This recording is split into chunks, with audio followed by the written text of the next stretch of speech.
Let's make some incense. I'm gonna start this off with rosemary from my garden.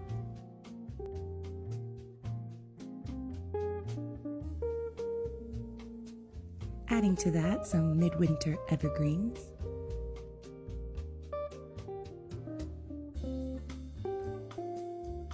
Wood of lemon tree from my backyard.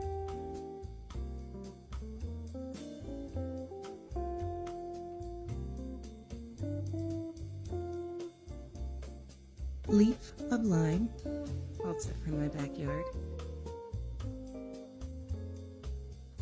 Bits of desert mugwort. I love making incense because you can use up all of these sticks and stems and leftover bits that you get when you use plants and green magic.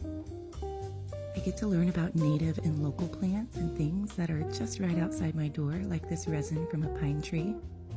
And honestly, the end result is so satisfying. While it might take a little bit longer than lighting a stick of incense, I promise you it's going to be absolutely worth it. Just wait for it, I promise. Look at that.